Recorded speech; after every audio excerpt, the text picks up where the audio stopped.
We've never seen anything like it. The markets are going to boom. The stock is going to boom. The country is going to boom. Trump's right. We've never seen this before, and the markets did go boom, just not the way he envisioned.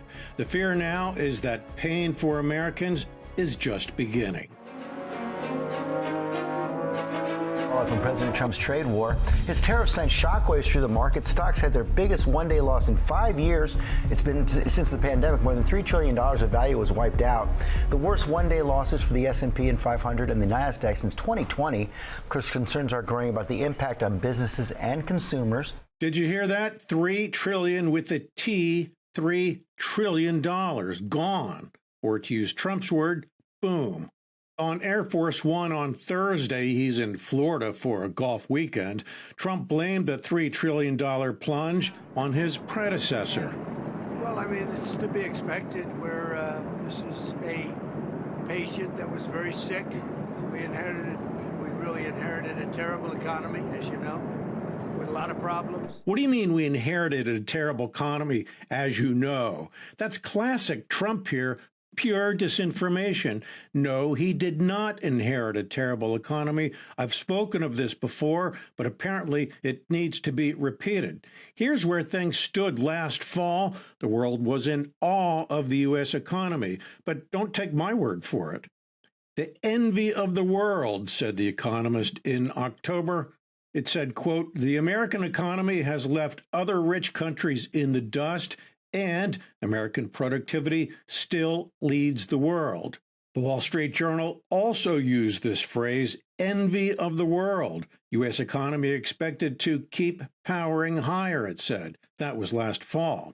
And the Financial Times in December after Trump's election, it said why America's economy is soaring ahead of its rivals. Now, all three publications said that last fall. They were just giddy about how well things were going.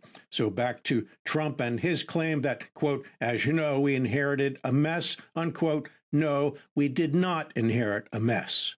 On Election Day last year, we had record job growth, low unemployment, a booming stock market, foreign investment was pouring in, and America, on Joe Biden's watch no less, was the biggest oil and gas producer in the world. And as I mentioned, inflation was way down, receding from a Trump-Biden pandemic high of 9.1% to a more normal 2.6%. So Trump says he inherited a mess.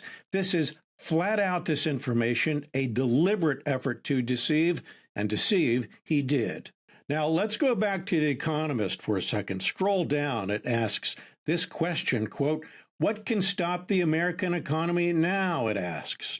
And the Financial Times, the FT, also wondered about that. Let's go back to their December headline. They asked, quote, could Trump's policies endanger its lead, unquote? And now, here we are. Trillions gone, and depending on the length and severity of this trade war, it could get worse. You know what happens in a global trade war? Imports slow, but so do exports as other countries fire back. In case you didn't know it, 40 million American jobs are linked to trade, 40 million. And those jobs, again, depending on the length and severity of this global trade war, could be in jeopardy. So what happens now? Well, here's what others say. A survey by Fox News, no less, says that 7 out of 10 Americans think that Trump's tariffs are going to cost them more. Yikes.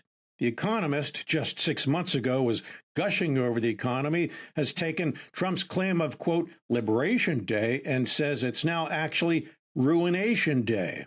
And for good measure, it has a second cover as well. Look at this. Make China great again, it says. And the Financial Times, which again back in December asked if Trump's policies could wreck all this, now calls his actions, quote, one of the greatest acts of self-harm in American history, unquote. There's no sugarcoating this situation. It is a very dangerous and uncertain time. There are also significant geopolitical ramifications here, such as the fact that the world, and this includes America's longtime friends, has lost a certain level of trust and confidence in America. I'll discuss the long-term implications of this in a future video.